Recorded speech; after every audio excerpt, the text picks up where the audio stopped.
नमस्कार प्रिय दर्शकों, आप देख रहे हैं ज्योतिष मंत्र।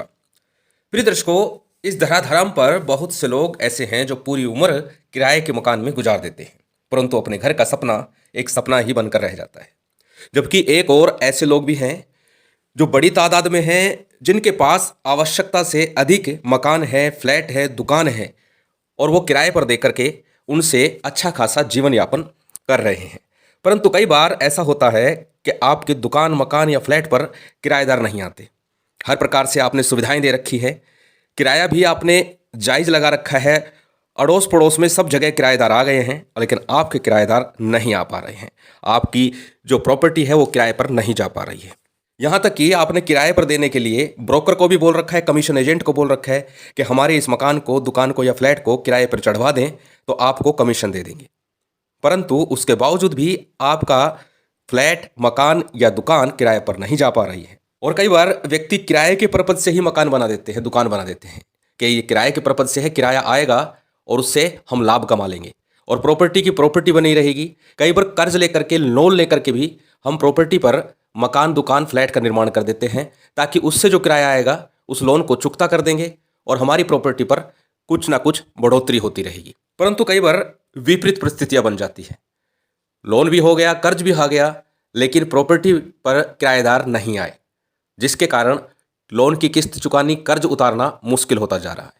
बहुत प्रयास कर रहे हैं, किराएदार नहीं आ रहे। तब उस परिस्थिति में इस प्रयोग को यदि कर लिया जाए तो निश्चित ही ज़्यादा से ज़्यादा 8 से 15 दिनों के अंदर, यानी 1 या 2 हफ्ते में, मैक्सिमम 1 हफ्ते में ही आपके किराएदार निश्चित तौर पर आ जाएंगे। यदि आप भी किराएदार के ना आने की समस्या से परेशान हैं तो निश्चित ही इस प्रयोग को कर लेना चाहिए। किराएदार आएंगे भी, स्थिर भी रहेंगे, और साथ ही साथ आपको समय पर किराया भी अदा करते रहेंगे, यदि ये प्रयोग एक बार कर ले तो। कई बार परिस्थितियां ये भी होती है, किराएदार आते तो हैं लेकिन महीने या 2 महीने रह करके फिर खाली कर जाते हैं, और फिर कई महीने मकान फिर खाली रह जाता है, दुकान खाली रह जाती है। तो कोई भी परिस्थिति हो, यदि इस प्रयोग को हम थोड़ा सा मन से और एक बार यदि कर लें तो इसमें संशय नहीं है कि निश्चित ही आपको अपनी समस्या से, परेशानी से छुटकारा मिल जाएगा। प्रयोग क्या है जान लेते हैं। सबसे पहले जान लेते हैं इस प्रयोग के लिए हमें क्या सामग्री चाहिए। इस प्रयोग के लिए एक घी का या तेल का दीपक लेना है। दीपक में तेल या घी सिर्फ इतना लेना है जो 10 से 15 मिनट तक चल सके। बहुत अधिक आवश्यकता नहीं है कि उसे भरकर रखें, 15 मिनट चल जाए बहुत है। इसके साथ ही एक मुट्ठी आपको राई लेनी है, जैसे काली सरसों भी बोल देते हैं लोग, तो राई आपको लेनी है, जो अक्सर खाने में डाला जाता है, ढोकला है या कढ़ी है, इस प्रकार के खाने में राई का प्रयोग किया जाता है। तो आप राई लेनी है 1 मुट्ठी। और इस प्रयोग को करना किस प्रकार से, ये भी जान लेते हैं। इस प्रयोग को आवश्यकता के समय किसी भी दिन किया जा सकता है, परंतु इसे रविवार और गुरुवार के दिन नहीं करना है। बाकी किसी भी दिन आप इस प्रयोग को कर सकते हैं। रविवार, गुरुवार को छोड़ करके किसी भी दिन से आप इस प्रयोग को कर सकते हैं। एक ही दिन करना है, एक ही बार करना है। उसके बाद यदि फिर भी लगता है तो फिर आपको दोबारा प्रयोग कर लेना चाहिए 1 हफ्ते के अंतराल के बाद। अन्यथा एक बार करने से ही निश्चित ही आपको किराएदार की प्राप्ति हो जाएगी। करना क्या है, प्रातःकाल या संध्या काल। अच्छा होगा यदि संध्या काल में इस प्रयोग को करें। संध्या काल में अपने घर में, पूजा घर में एक घी का या तेल का दीपक लगा लीजिए, और उस दीपक के नीचे आपने जो राई ली है उसे रख दीजिए। 1 मुट्ठी राई है, उसे किसी वस्त्र के ऊपर या किसी प्लेट में डाल करके रख दीजिए।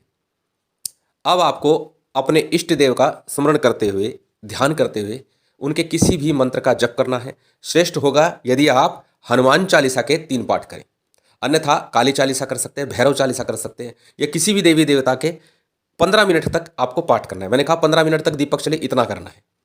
10 से 15 मिनट तक आपको कोई भी पाठ या पूजा पाठ करनी है। जो भी आप संध्या काल में जो पूजा पाठ करते हैं वही कर लीजिए, इतना भर करना है। और उसके बाद में उस दीपक को घर के दाईं ओर, घर के मुख्य द्वार के दाहिनी ओर रख देना है। हाथ में राई लेकर के दाहिने हाथ से ढक करके मुख्य द्वार पर आ जाइए। मुख्य द्वार पर आकर के घर के द्वार की तरफ अपना मुख रखिए, यानी घर के अंदर की तरफ आपको मुख रखना है। और फिर मन में धारणा करनी है, मन में ध्यान करना है अपने इष्ट देव का, और उनसे निवेदन करना है और उनका धन्यवाद करना है। क्या? क्योंकि यहाँ पर पॉजिटिविटी लानी है, अपने कार्य के होने की संभावना नहीं व्यक्त करनी। आपने ये बोलना है कि धन्यवाद या आपका बहुत बहुत आशीर्वाद प्रभु, कि आपकी कृपा से मेरे घर में, मेरी दुकान में, मेरे फ्लैट में किराएदार आ गए हैं, और मैं आपका बहुत बहुत धन्यवाद करता हूँ। ऐसा आपने 4-5 बार 7-8 बार यानी थोड़ी देर बोलना है, लगातार इस तरह की भावनाएं प्रेषित करनी है। ये तंत्र है, ये मानस तंत्र कहलाता है। मन से हम किसी भावना को प्रेषित करते हैं तो निश्चित ही उस कार्य में पॉजिटिविटी आती है, और ये पॉजिटिविटी आपको लगातार थोड़ी देर के लिए बोलनी है। और ऐसा आपने बोल करके जो आपने राई ली है अपने हाथ में, और उसे बहुत तेज गति से अपने घर के अंदर की तरफ फेंकना है। कहाँ फेंकना है? जो मकान, जो दुकान, जो फ्लैट, जो भी प्रॉपर्टी आपने किराए पर देनी है उसके अंदर फेंकना है। उसके मुख्य द्वार पर खड़े हो जाइए। यदि आपके घर में ही आपने किराए पर देना है तो वहीं रहिए, अन्यथा जो प्रॉपर्टी देनी है वहां जाकर इस प्रयोग को करना है। यकीन मानना, छोटा सा यह प्रयोग निश्चित ही आपके यहाँ किराएदार को ला देगा। पूर्व में व्यापार वृद्धि और प्रॉपर्टी को बेचने का एक प्रयोग बता चुका हूं, उसका लिंक डिस्क्रिप्शन में दे दूंगा।